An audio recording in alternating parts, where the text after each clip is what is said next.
Hey, friendly neighborhood gamer here.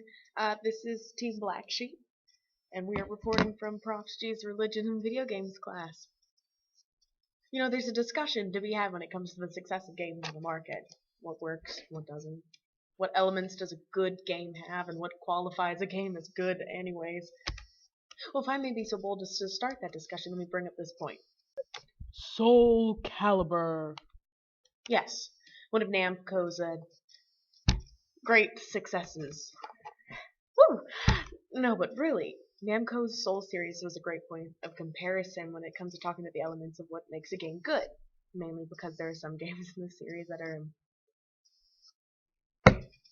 not so good.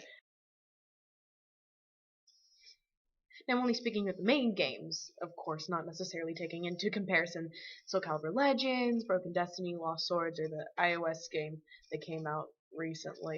Soul Calibur is a 1 to 2 player fighting game and it's part of the Soul series created by Namco. The first installment was Soul Blade, named after the mythical sword of evil Soul Edge. Soul Calibur was next to follow, named after the sword of good that conquers the evil Soul Edge. The game is played from a third-person perspective, and as stated before, it's a fighting game. The gameplay and procedure are what makes this game absolutely great. The introduction of 8-way play, 3D, was in the first Soul Calibur game. These were played on PlayStation, Arcade, Dreamcast, what have you. And the procedure was the only thing that really separated it from other fighting games at the time, like Tekken, Mortal Kombat. It had graphics that matched at the time, but there wasn't much else to be said. New procedure, no plot, good versus evil. Now in 2003, things began to get way more intricate. Soul Calibur 2.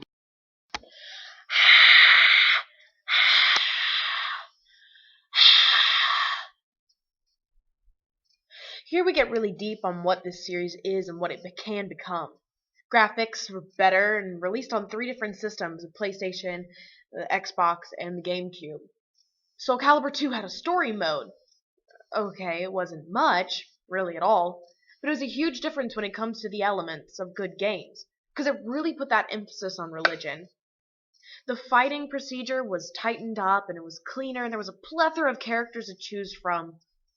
And the GameCube version included Link, which was just like a cool pop culture thing. In just explaining those small parts of the game, I think I hit every point too. Let's see. Religion, play and procedure, and violence. All of these things are important when it comes to gaming as a whole. When it comes to this discussion, it's what makes the game good and successful. Procedure and play is important to literally every game in existence. And I'm not just talking about video games. I mean all games that could ever exist rely on play and procedure. The execution of such is what makes a game good. Soul Calibur has good execution. Soul Calibur has great execution. Remember that 8-way play? Yeah, it only got better.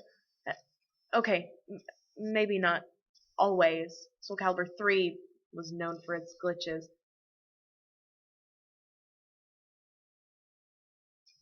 And with its grab attacks too, which is a very important part of the game. Like, very important. 4 had some difficulty with its new online mode, but other than that, it was a good game. Play and procedure were so important, especially the Soul Calibur series, because it's a fighting game. Just about as much as violence is to the game. Segway. Oh. Some would argue that violence is the most important part of any fighting game, because, it's a fighting game. Violence is the tool that is used to push this plot along. It's how the conflict of good versus evil gets resolved. Speaking of that conflict, Soul Calibur series has so much religious allusions and undertones, it's not even funny. The fight of good versus bad, the attachment of a soul, and destiny for a chosen leader. And do you know what religion uses as a progression point? Violence. Violence and religion tie into each other more times in history than can be documented. So putting them together in a game just makes sense. Which brings me to my next point. Plot. The plot is based around religion and violence. Well, the only really plot that happens is in Soul Calibur 5.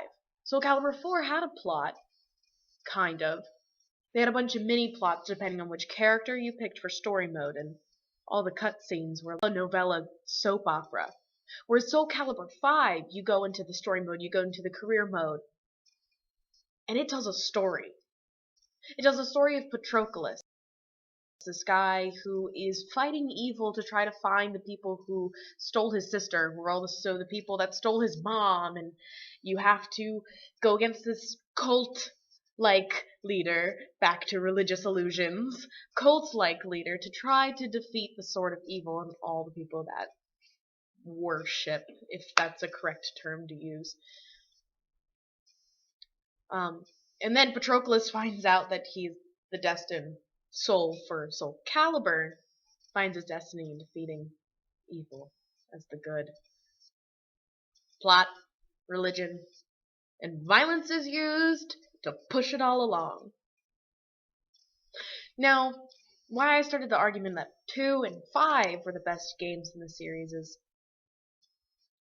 they meet all these points. Not only do they meet them, they execute them flawlessly. Okay, nothing's flawless, but really well. Soul Calibur 2, sure, it's lacking in plot, but they added plot, which was the first time. Their violence was great. The play and procedure really makes up for everything that game's about. The replayability factor is incredible, and people still play Soul Calibur 2 to this day.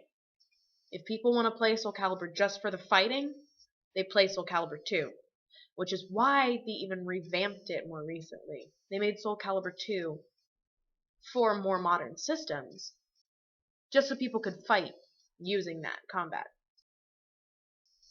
The reason Soul Calibur 5 is considered a really good game is mainly because of the plot. The reviews go crazy over Soul Calibur 5. There's still the same combat and the same procedure, even though there's some bit more details when it comes to the fighting. There are more characters to choose from, ones that you can customize, you can change their outfits or the different types of moves that they can do. But the plot really drives home Soul Calibur 5. It's intricate, it's detailed, it's pretty, it's well written, and it pulls the game all together. Sure, you only follow the story of one character, but it really tells you the story of Soul Calibur. That's why people are drawn to it. When people are drawn to a game, it makes them popular. When a game is popular, it's successful. I wouldn't necessarily define success as, how many sales a game's got. Even though they didn't do badly, they did pretty well. But I would define the success of these games based on reviews and how people perceive them. Go around and ask gamers about Soul Calibur. They'll tell you how they feel about them, and they're very passionate about it. Soul Calibur 2 is a great fighting game. Soul Calibur 5 is wonderful. Soul Calibur 3 could have been better. But still, the Soul Calibur series is one that stuck with us through childhood. It's one that, even through the years, all 13 years since Soul Calibur 2 was released, and people still play it, that's a successful game. And the proof is in the pudding.